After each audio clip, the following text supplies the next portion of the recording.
आज हम solid state में कुछ छूटा हुआ टॉपिक सबको जो बच्चा डाउट के रूप में पूछा है उसी को पढ़ाने जा रहे हैं। जैसा कि हम उसको जूम मैप पर भी पढ़ाए हैं उसी टर्म को हम एक्सप्लेन करने जा रहे हैं। तो इसमें पहला कि कुछ बच्चा हमसे पूछा कि सर 12-16 कंपाउंड क्या होता है, इसके बारे में बताए।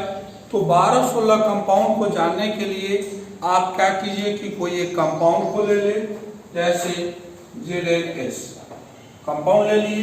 अब हमको बताना है कि अब 12-16 कंपाउंड है या नहीं। इस चीज को करने के लिए सबसे पहले आप Zn का ग्रुप नंबर निकालें। तो Zn का ग्रुप नंबर निकाले तो इसके लिए क्या जरूरी है, आपको एटॉमिक नंबर याद रखना होगा और उसके बाद अबाउ प्रिंसिपल से इलेक्ट्रॉनिक कॉन्फ़िगरेशन लिखना होगा। लिखने के बाद आपने क्या पाया, इसका यह एक लास्ट इलेक्ट्रॉन डी में गया, इसलिए डी ब्लॉक का है। अब इसका ग्रुप को लिखे तो डी ब्लॉक में ग्रुप होता है डी प्लस एस का इलेक्ट्रॉन। तो group S plus D electron जोड़ो, 2 + 10 12 आ गया। अब हम S का निकालेंगे। S atomic number 16 Ar 3s2 3p4। Group number block P है तो आप पढ़े हैं कि P ब्लॉक का ग्रुप निकालने के लिए हम लोग 12 + P का इलेक्ट्रॉन लेते हैं। तो 12 P का इलेक्ट्रॉन 4, 12 P का इलेक्ट्रॉन 4, इसको फिर रिपीट कर रहे हैं 16। ग्रुप हो गया 16। अब तुम देखो कि Zn में Zn आया 12 ग्रुप का और यह आया 16 ग्रुप। तो इस कंपाउंड को कैसा नाम दे, 12-16 कंपाउंड। इस कंपाउंड को हम लोग कह देंगे 12-16 कंपाउंड। तो कैसे इस कंपाउंड का नोमेनक्लेचर करेंगे, इस चीज को देखेंगे। Zn है, Zn का पहले निकाले फिर सल्फर का निकाले, दोनों का ग्रुप ले ले और जैसा ग्रुप आए उस तरह से नाम दे दे 12-16 कंपाउंड। अब हम Lp ले लेते हैं। Lp इसके बारे में अगर पूछे कि कैसा कंपाउंड है तो एल्युमिनियम का ग्रुप निकाले। एल्युमिनियम का 13 होता है, क्या लिखेंगे, नियन 10 3s2 3p1। P ब्लॉक कैसे ग्रुप निकालिएगा, 12 + P का इलेक्ट्रॉन, तो ग्रुप हो गया 12 1 13। उसी तरह से फास्फोरस 15, कैसे ग्रुप निकालिएगा, नियन 3s2 3p3। ग्रुप नंबर हो गया 12 और P का इलेक्ट्रॉन 3, 12 3 15।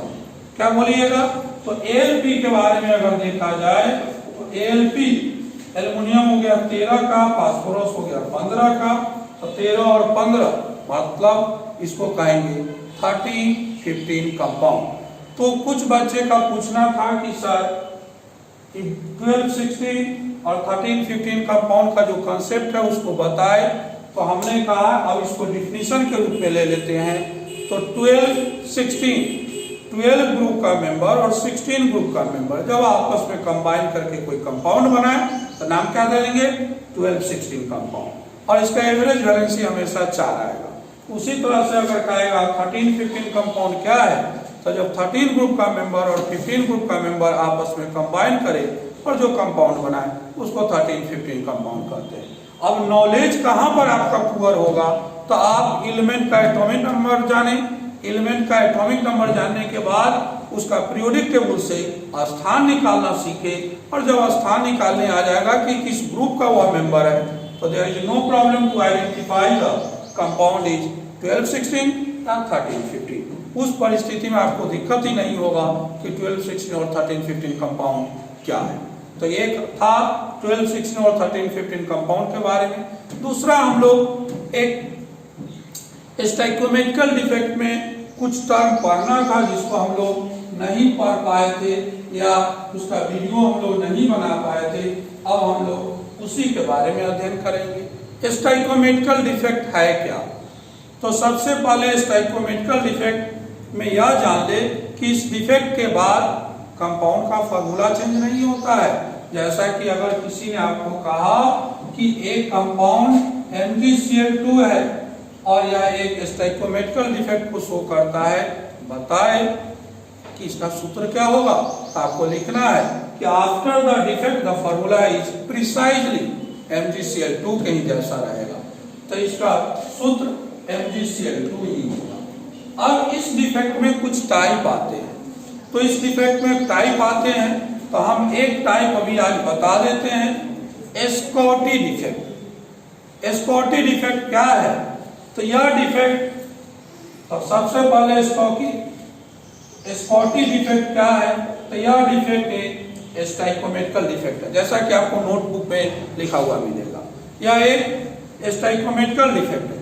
कहाँ एराइज होगा, तो उस कंपाउंड में एराइज होगा जिसमें कैटायन और एनायन का साइज लगभग बराबर। इस डिफेक्ट में होगा क्या, तो बराबर संख्या में कैटायन और एनायन अपने जगह से गायब हो जाते हैं। इक्वल नंबर ऑफ कैटायन और anion are missing from their original site या ओरिजिनल लैटिस साइट। इस डिफेक्ट में क्या होगा, density of the compound decrease and take place in a compound those which has a high position number. अर्थात अगर इसका diagram से देखें कि पहचान करें कि क्या whether it goes the Schottky defect, तो आप देख लीजिएगा। पहले एक आइडियल सॉलिड को हमने बनाया, आइडियल सॉलिड बना दिए,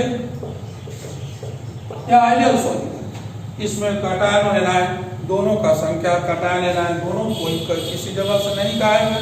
अब इसमें एक जगह से कैटायन, एक जगह से एनायन, कहीं से एनायन हटा सकते हैं,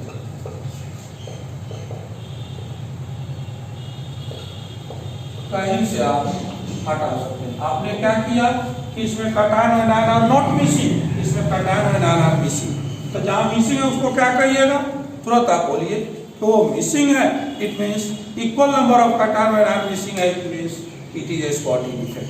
तो सीबीएसई बोर्ड या कॉम्पिटिटिव में फिगर टाइप में यह क्वेश्चन पूछता है।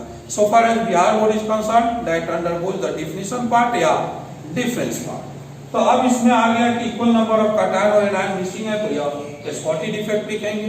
इसमें जब कंपोनेंट ही गायब है, तो आप जैसा जानते हैं कि density equal to mass by volume, कि नो मैटर कि मास कम गया इसलिए इसका डेंसिटी भी कम गया, डेंसिटी कम जाएगा। तो यह सीबीएसई बोर्ड में 3 मार्क्स का आता है। टाइप ऑफ डिफेक्ट क्या लिखेंगे, Schottky defect. What is the effect of density, तुरंत बोलेंगे density decrease because components are missing. कहेगा कि कितने कंपोनेंट गायब होते हैं, तो इक्वल नंबर ऑफ कैटायन और एनायन आर मिसिंग। कहेगा क्यों इतना ही इक्वल नंबर ऑफ कैटायन और एनायन मिसिंग होते हैं, तो सीधे कहना कि कैटायन और एनायन बराबर संख्या में इसलिए गायब होते हैं कि वह कंपाउंड को न्यूट्रल रखने के लिए, इलेक्ट्रिकली न्यूट्रल रखने के लिए जितने पॉजिटिव हटेंगे उतने ही निगेटिव गायब होंगे। और कैसे कंपाउंड में होंगे, तो जिसका कोऑर्डिनेशन नंबर हाई होगा, अर्थात साइज ऑफ कैटायन और एनायन आर ऑलमोस्ट इक्वल।